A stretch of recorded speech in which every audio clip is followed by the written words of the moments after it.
and welcome to Hot Flush Lawyers, the podcast where we discuss the menopause and its impact with business leaders, healthcare professionals, and other inspirational women who bring to life their personal experiences of the menopause, discuss how times have changed, and share how the menopause has affected them in their lives and careers. Now, over to our two hosts, Clare Thornton and Amanda Gait. We hope you enjoy this episode of Hot Flush Lawyers. Welcome back to the podcast of the Hot Flush Lawyers. I am hot flush today as well. Oh dear. Good start. Sponsored by Thornton Jones Solicitors. So I'm Clare Thornton, Managing Director of Thornton Jones. I'm Amanda Gait, Head of Private Client. And today we have our lovely guest, Pat Langham. Welcome, Pat. Thank you very much. So Pat was the headmistress at Wakefield Girls High School, which is a private school in Wakefield, still going strong, but Pat was the legendary leader for 22 years, Pat, I think that's right, yeah. 22 years, and she also has a CBE for her services to education, which is pretty... That's pretty cool. I know. It is pretty cool, It makes us feel a bit, a bit underachieving. I feel like I need to do some more charity work to get one. So we've invited Pat along because Pat is, we'll say, a little older than Amanda and I. Just a little. And we thought it'd be really good to hear about her take on, or her experience of the menopause and the impact on her very distinguished career. Obviously didn't have much of an impact because she's achieved so much, but we'll hear all about her story. So, hi Pat, and do you want to start and tell us how you experienced the menopause, how old you were and what you went through? Certainly. I think the interesting thing for me is at that time, I'm talking 30 years ago, we didn't know much about the menopause. It wasn't spoken about then. Your mother went through something called the change. Oh, yeah, the change. Oh, God, yeah. And it wasn't until I experienced menopausal symptoms myself, I remembered my mum overheating or whatever. But there was no real awareness of it. It was not spoken about. And I went into perimenopause in my early 40s, which came as a shock. In fact, at one point, the major symptom was I thought I was pregnant, which came as a complete surprise. Yes. And I wasn't. And I was in perimenopause. Did you recognise it after that element as perimenopause, or was it just a lot of symptoms? No, I was told. You were told? I was told right, this is why, because I was missing periods and things, you see. Okay. So you just, I didn't know. But looking back, my major symptom was overheating. And what would happen was I'd get up early, I'd get fully made up, ready for school, I have a shower and wash my hair every morning. By the time I'd finished and I was sitting at a dressing table, it hit. And my hair would go completely flat and wet, or my makeup would drip off, and I'd have to start again. And that's how it hit me. And it would do it in the middle of governors' meetings, in the middle of an assembly, or when I was talking to parents.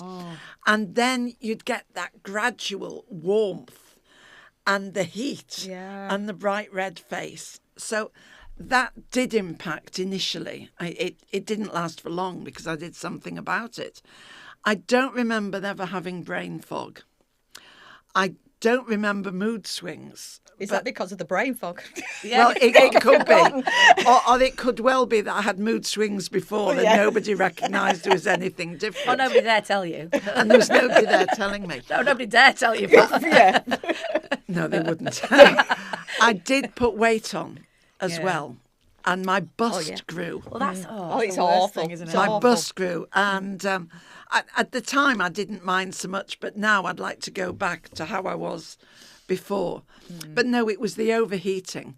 And I was put on HRT. And that took me. So that started in my early 40s. So at that time, HRT was not widely prescribed, was it? I don't think. Oh, it was. Oh, was it? So were you pre the report, scare? The scare. Oh, yeah, very definitely. Oh, okay, that's interesting. Yeah, I mean, we're talking 30 years ago. Yeah. If you look at the time scale. And so, no, you were just banged on HRT, which didn't bother me because it sorted my symptoms out. Yeah. Not always and not totally, but it helped enormously. And I did look at things like diet and everything else. So I stayed on that for ages. Do you mind me asking what the HRT was like then? Was it the same as it is now? Was it a gel or was it a patch or how did they? It was pills. Oh, just pills? Yeah. And what did you take? One pill? Oh, I can't remember. Mine's just pills. Oh, is it? Yeah, I just take pills, but that's because I'm menopausal, not perimenopausal. perimenopausal. Oh, yeah, but once I hit full menopause, that I took pills. And I've been trying to remember this exactly, so maybe the brain fog now comes with the age thing. But I retired at 58, and up in the last couple of years, by then I'd gone on patches, and I was gradually reducing those. And this is where my ignorance came in, because I thought by that age I was through the menopause because I'd been on HRT. But of course I hadn't been through it. HRT had delayed it. I still had to go through the menopause. When you came off it? Of course you do. It doesn't stop it. You've still got to go through it. So I retired. I've been through it. I retired at 58 and spent the next year going through the menopause, because the minute I stopped the HRT, all my symptoms came back with a vengeance. Oh. But by then I was sitting at home in a woolly pulley and tracksuit bottoms. So when I got hot, I'd go and have another shower. I'd wait until it passed or whatever. Oh. But that was the shock. Oh. And that was my naivety and my ignorance, that I thought, right, I'm 58 now. It's all done. 60, it's all done. I'll come off it. I'm finished. Wow. Was that recommended or was that just a personal choice on your part? Well, at the time, even then, there wasn't information. Nobody recommended it. It just did it. It just made sense, and also by then you were very aware of the scare stories. Yes. And you had to look at that balance of your lifestyle and how you were coping with the potential impact of the HRT. Mm. Of course, that would have been about that time, wouldn't it? Yeah, I mean, the scare stories put lots and lots of people off and have had a long impact, even to me. I mean, I didn't want to go on HRT to start off with. It's only been since the dialogue has opened up in the last couple of years that I've looked at it more sensibly and with sensible eyes with regards to the risk, and have gone on HRT. But I'd gone through the menopause by the time that I then went on to the medication, the HRT medication. So I'd effectively suffered it all during that period of time, which was rubbish. Because now they're saying that you can stay on HRT for forever, the rest of your life. And interestingly, then, you were absolutely delighted. You know, it was to be given it, and it sorted you, and it helped with your bones and everything else. You were just thrilled, thank you very much. Well, absolutely. And we are thrilled now, aren't we? But I think there was a whole generation in between who have missed out and have suffered. And of course, there is now much more information. And I write speeches, and one of my most popular is the one I wrote about menopausal Barbie. It was all based Barbie. When Barbie hit 50, I rewrote everything about it and had Barbie dolls that were menopausal. Oh, with large boobs and stomachs. Longer arms because they couldn't see, and all kinds of things. And then I came up, and I'd forgotten about this until we started talking. I came up with the menopausal fairies as well. Go on then, what's that? Are you sure? Right. So when Sleeping Beauty got her gifts, she got lots of gifts, and then the evil one, Maleficent, put her to sleep. So I decided that when the menopause came, the menopausal fairies came as well. So you'd have the one with the pencils, the blue pencils and the red pencils that coloured in your veins. Oh, God. Right? Yeah. And you had the gravity fairy. Oh, yes. Where everything went down south very quickly. Yes. And I had a lot of these fairies, but the one that most people remember is the hairy fairy. And the hairy fairy sneaks up on you overnight. And this was the thing that got me most. So, and for lawyers, for business people, business women, you're sitting in a meeting, you're being dreadfully professional, and you go like that, and you realise that overnight you've grown 1/2 inch of facial hair. Yes. But you pretend not to notice, but there's something, it's almost magnetic. It draws you back to you it. see women doing that. And so you go back and you think, it's definitely there, but maybe nobody's noticed. But you keep touching it, and then you kind of think, well, if I just give it a tug, I'll get it off. And I still meet women who talk about the hairy fairy talk, because every time it happens to them, you know. It is. It's that moment where you try to brush off the hair and it's attached. It's attached to you. It's a long picture. Like, where did that come from? And it's when hair appears in places you didn't never know had. it should be, Yeah. and disappears from others as well. Yes. Completely. Yeah, which is weird. Oh, it's such a joy, isn't it? Yeah, it's funny. You do see women doing that with their chins a lot, don't you? I've never had any problem with on my face. I have it on my thighs where I use the testosterone gel that we've talked about before. That produces thick hair on your thighs, like male hair, because of the testosterone, I guess. But I would really like to be tested for testosterone, because I am convinced I have too much. oh, do you? Yeah, I think it's my natural aggression. I spent years trying to explain to women to call it assertiveness, but it isn't. It's actual aggression. It's actually aggression. It's just how I roll. Yeah, you might have it. You might have too much. Well, I think with all on the Not too spectrum, much, but higher levels of it. with all on the spectrum, and I met a woman once called Luann Brissendine, an American lady who wrote a really interesting book for girls and women about how all our moods and everything are determined by our hormones and our hormone levels at different stages in our life, and that's fascinating. Oh, yeah, we have to get her on. Well, I think that's probably entirely right. I think there was a period of time where I could quite merrily stabbed my husband just due to my hormones, really. Yeah. It's only recently where my hormones have settled down now, where I probably don't have any, where I'm pretty chilled. Yeah, they're so powerful. They're such powerful things, aren't they? Hormones. And I mean, the HRT only treats estrogen and progesterone.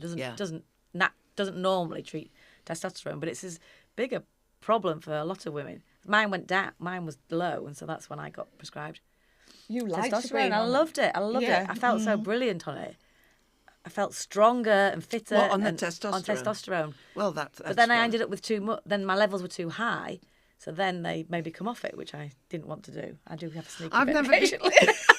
I like a really drug. would like to be tested, should ask just for to it. see why I am like I am.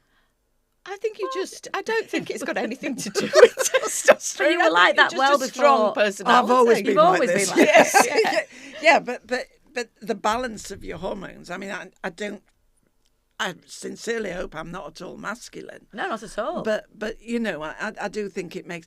They have a theory, and I can't remember if it's hormones or not, but it's like if you look at a continuous line of male and female from one end to the other.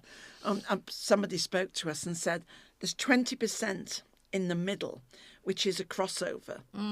And you will find most head teachers are in that 20%. Because for the woman to run a school and a business and an organisation, you need more oomph. And for the man to do it in a school, he needs a little more nurturing and care and compassion. Makes sense. Yeah. And that they tested, and we were he called us the 20%ers Right, yeah. in the middle. And I found that quite yeah, interesting. makes sense, doesn't it? About your essential nature. I'm trying to think about all the head teachers I know, and I agree. Yeah, they are quite. You've got to be prepared to stand up and be confident and speak and be have that authority, I suppose, haven't you? That not all women do have. It's right. So I'm not sure it is hormonal, Pat, but it'll be interesting to. I think it might be personality. Yeah, I think there's a lot of personality in it. You wouldn't have got where you were if you weren't a strong personality. Exactly. When you were the head at Wakefield Girls, do you remember whether you taught to the girls about menopause at all, or in those days nothing was spoken about? No, I don't think so. I mean, did you have nowadays they talk about possibly too much, don't they? But let's not get you on that subject. But did you remember? Did they talk about? You would have talked about periods to the younger ones. Oh well, they all had the lessons about their bodies and growing up. But no, I mean, nobody talked to me about menopause. I don't think anyone does anymore, actually. Even now in schools, I don't think. I think they do. I think they do now. Yeah, they do. Yeah, I think they do. absolutely. And there's so much more than television about it. They'll know what it is. I was very open about things I did talk about at school. I think it's important to share things, not too much. You can overshare, and there has to be a little bit of distance. Yeah. That's necessary. But had it been now, and I'd gone in with a hot flush, I would probably have said, "Look, I'm really sorry, having a hot girls. flush." I'm having a hot flush. So you just carry on while I fan myself or something." I would have been open like that with them. What did you do then? Sorry. Sorry. I was going to say, did you share it with other women of a similar age? Were you discussing it within your peer groups, or not? Or was it not even discussed within peer groups? No. You spoke about it to everybody. Oh, right. Because there was at the time there was nowhere to go. Yeah. Really, I can remember a couple. Maybe 5 years in, you started to see diets, menopausal diets, and people did start to talk about it a lot. But you see, if you go back to my mum, it was the change. Yes. Yeah, and you whispered. Yeah. Nobody discussed it. Yeah. And they certainly didn't discuss it with their children. Whereas now I think everything is much more open.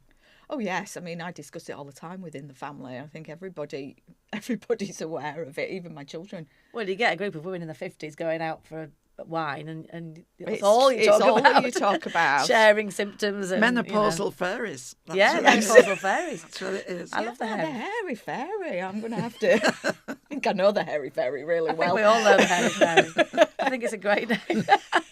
We're all going to be talking about that forevermore, and all our listeners on the podcast will be talking about the hairy fairy. It's a great one. It's interesting. The decorator fairy, with the blue and red pens. Yeah. She does your veins. Yeah. On your legs and everything else. I've not really suffered with that. No, I haven't. My mum did a lot, I think. Yeah. No, I didn't. I didn't. But you do either. see a lot. I think it is a problem, isn't it? But she's also got a pen that she does by your eyes. Oh, and it makes across little your forehead. makes little lines. Yeah, and on your top lip. Well, She does that I think as there's well. about 20 of them on my face every night. There's some solutions to some of those Yeah, nowadays, no, though, there aren't is. there? I seriously, I mean, Botox wasn't around then. No, of course it either. wasn't, no. I still, I couldn't cope with that. No. It's funny, isn't it? I think women are you're either in a yes Botox camp or a no Botox camp, aren't you? There's nothing in between. I think it's really interesting to hear that how you experienced it, that there were still those discussions within peer groups, because certainly, I mean, I'm only 5 years older than you. I think I'm 5 years older than you. But certainly when I went through it, I didn't feel like there was anybody that I could speak to about it. And I started talking about it just principally because I talk about a lot of things. So I started talking to people, but it wasn't until I sort of started talking to other women that they then opened up to me. So I don't know whether or not that was just my experience of it, but I felt at that time that things had moved on massively. But it's interesting to hear that you were discussing it very generally at the time. Well, I could draw a parallel as well now with my age, where women now don't talk about some of the issues they experience with prolapses, with incontinence and things like that. Yeah. And again, nobody really discusses it unless you're talking to another woman and one of you opens up. One who and takes the other, plunge, And the other one says, but I'm like that. Yeah. Yeah. And there's that need just to share and be reassured and think of possible things. But I mean, when you think now, the adverts for period products that are on all the time. Yeah. Yes. There's much more openness about bodily issues Oh, yeah, absolutely. for both sexes, really. I mean, again, when I was at school, you'd never, even having periods, you didn't really know about. Well, you did, but it was all very... Yeah. This might happen or this might not happen, and oh my God, what do I do? Yeah. I think the world has changed so much, hasn't it? I mean, sometimes too open, but yeah, you see adverts for incontinence products now on quite regularly, don't you? Yeah, all the time. Yeah, which I think, because that's something that I think most women, if we're honest about it, we would, you laugh too hard, you sneeze too hard, I know. Sometimes it just for no apparent reason at all. Weightlifting. Weightlift. Oh yeah, weightlift like you do.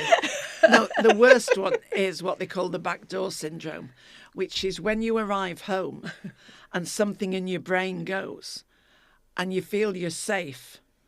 Ah, right, yeah, and then you can let you're go. at the And you're toilet. really not safe because you're still still in parking your the car. car. Yeah, that's when you're in real bother. I haven't experienced it at that extreme You're yet. too young. You're too Oh, young. that's going to come to us. Or is it? you'll get there.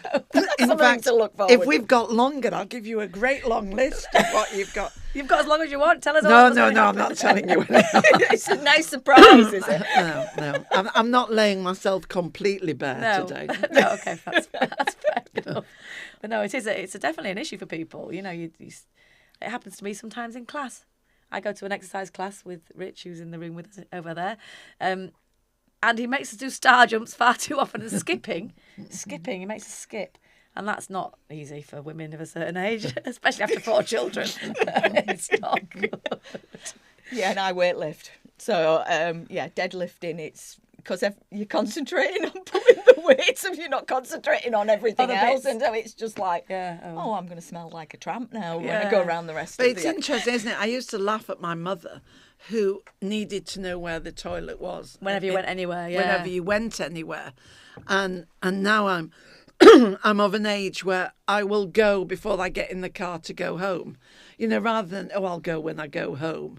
No, don't risk it, you know. Yeah, it's like reverting to toddlerness, isn't it? It's like going backwards. Have you had a wee before you leave the house? Well, exactly. Not quite, yeah. You tell yourself it. Yeah, that's right. Yeah, no, it's joyful. Was there any recognition within sort of the workplace of making allowances for None. None. No, but there wouldn't be. I know No. that sounds silly, but I mean, I was fortunate because I was the boss, so Yeah. I had my study and Yeah. everything else. And I could kind of sort myself out and redo my makeup. But again, that wasn't something that you talked about, that you'd need to give people that recognition. Once you have an awareness of the symptoms, if you knew somebody was struggling, then you would, just by being a good employer, I would hope. Yeah. Yeah.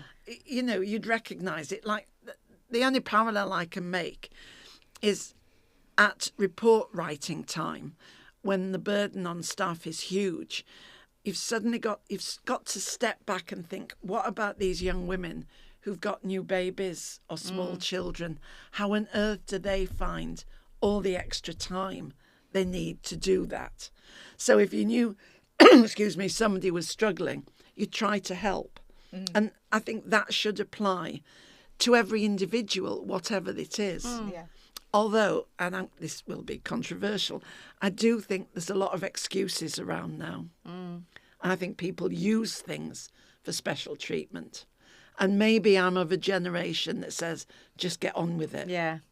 Well, which We all are to a certain extent. I think you have to get on with it. You have could to. let it destroy your life, and that's sort of how this podcast came about, because of me being aware that people, professional women who have got so much to still offer in their 50s and 60s, because of our life experiences and work experiences, so often would just fade away from society. You know, if you were, you know, we all know people who've had amazing careers, and then the anxieties, you know, we've been lucky, as have I think, well, we haven't experienced anxieties, but anxiety is such a big part of the menopause. Yeah, I had that. You've had it, haven't you? Yeah. And I think if you'd worked somewhere that, say you worked in a very male-dominated profession, where you wouldn't be able to talk about things, maybe you would have given up, you know. I think one of the things is interesting that everybody's symptoms are different, and it's great to hear about how other people have sort of been through it. But one of the things that was big for me was the fact that I literally started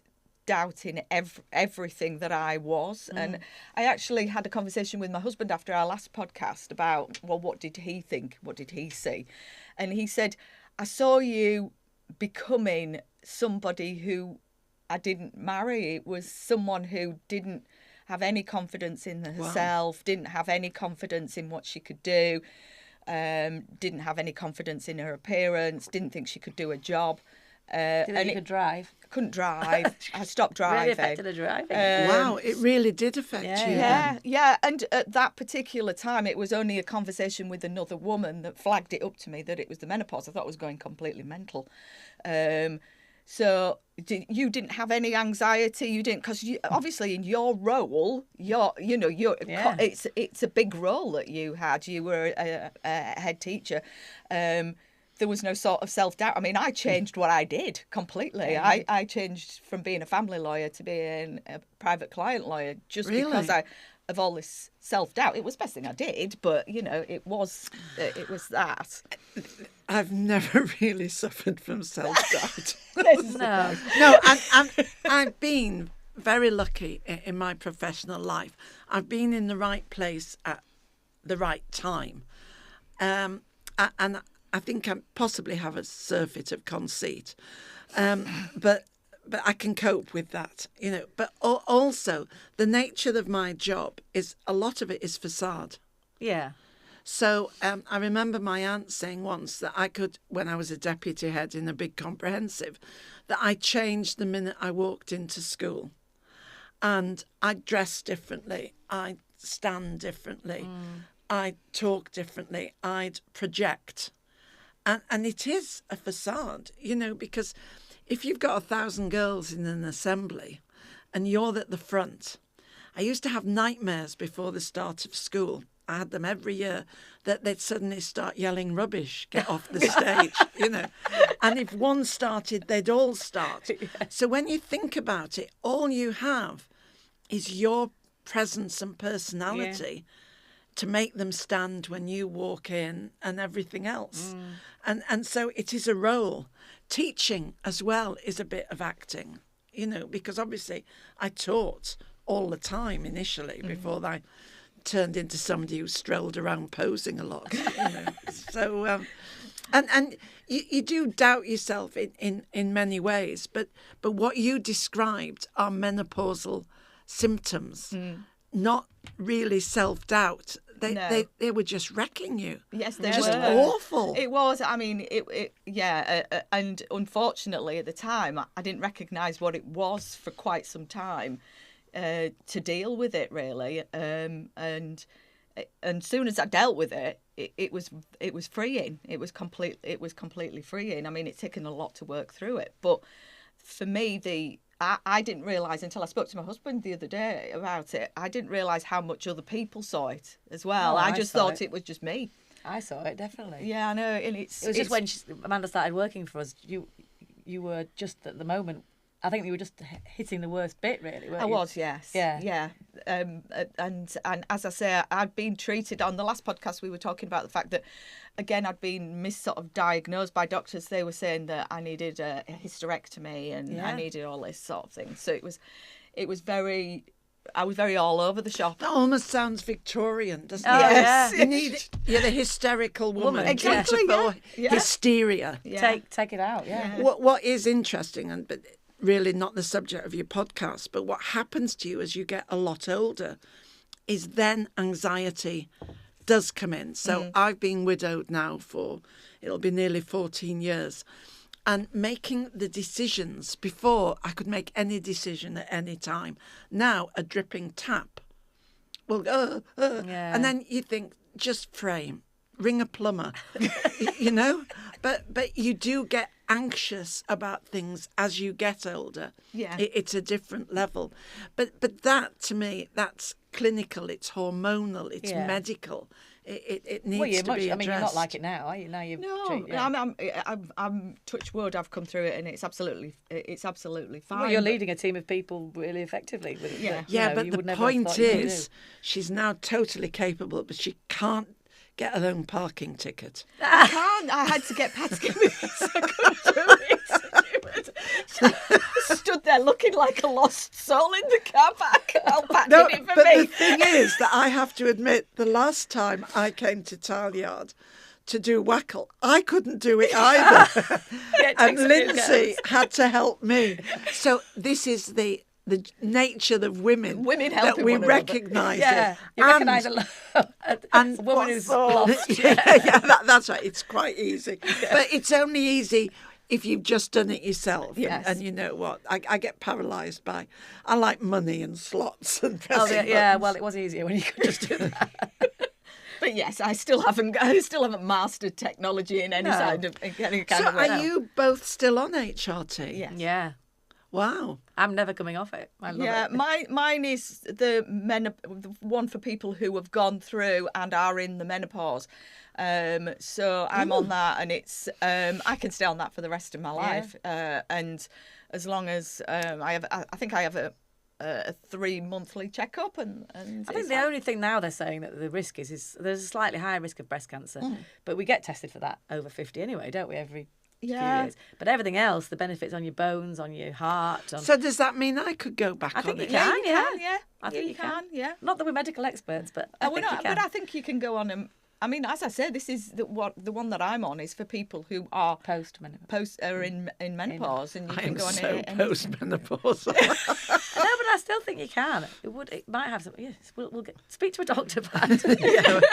We'll talk about A it menopause later expert. Yeah, but I mean, I'm still technically perimenopausal because I'm still having the odd blooming period. I can't believe it, but I'm only 53 though, and they say the average. I think the average is 53 now. I don't know. I think I'd finished then. I was expecting to have finished, but I haven't. So You see, going back, I was 42, 43. yeah, that's quite early, isn't it? It was early, yeah. But quite good that they recognised that in those days, because now I think they say if you're over 45 and you have symptoms, they'll just give you HRT. But if you're under 45, they still want to do blood tests, I think. Do you remember having to have blood tests? No. So it's I've obviously never had blood tests. No, but you were over 45.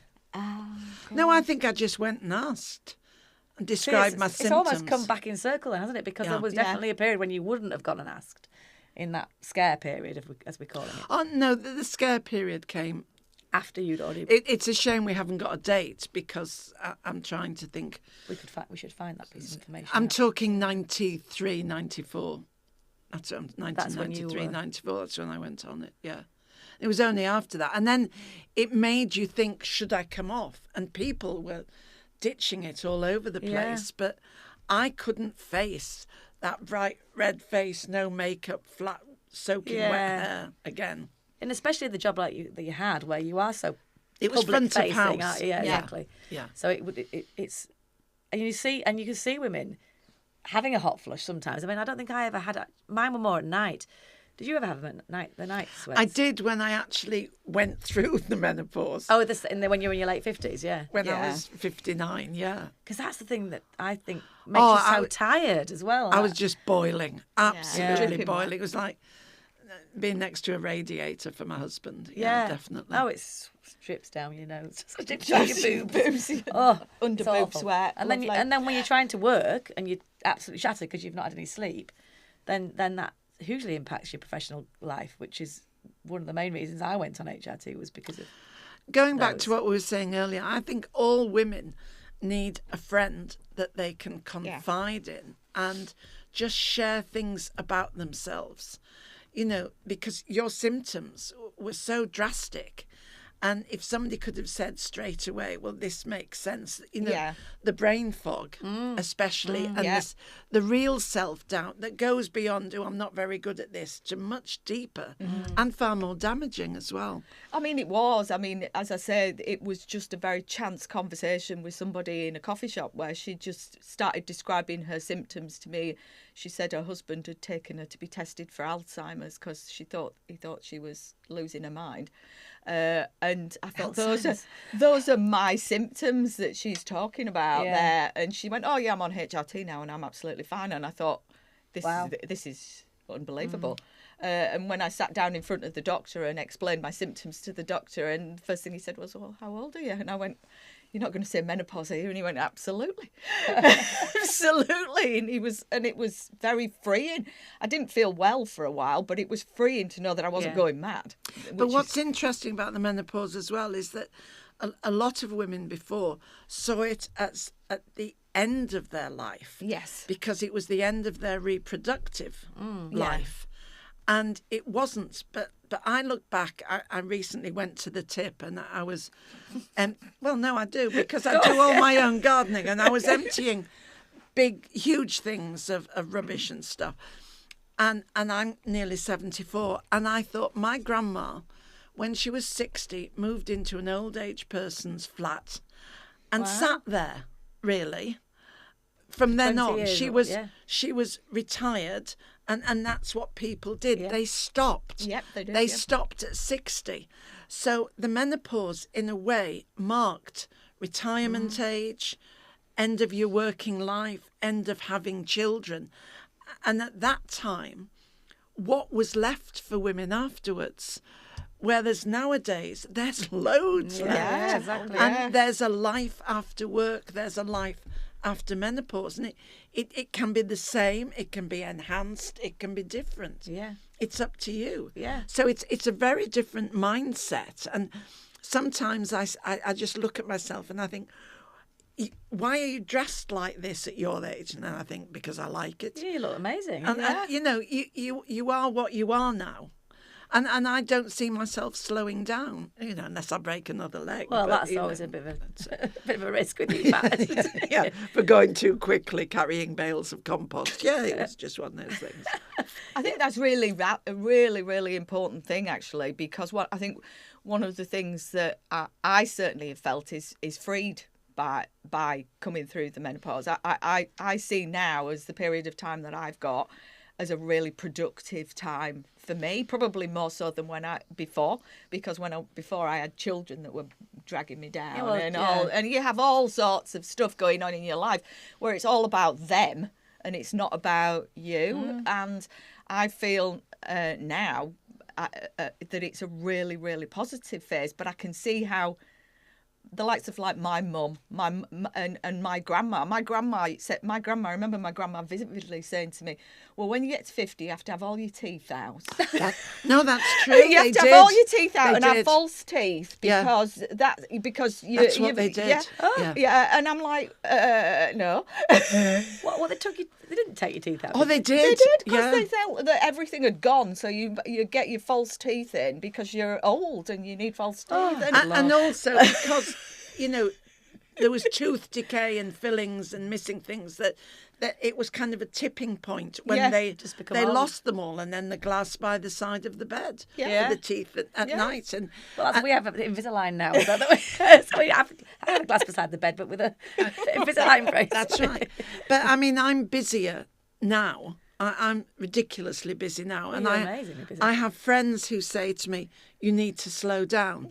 And I say, if I were to slow down, I would eat biscuits and watch television and just get wider and wider. Yeah. And I don't see why I should yet, because there will come a time when I have to. Yeah. So I do think you have to. And I use my husband died when he was 52, and he'd retired from the police force, and I retired at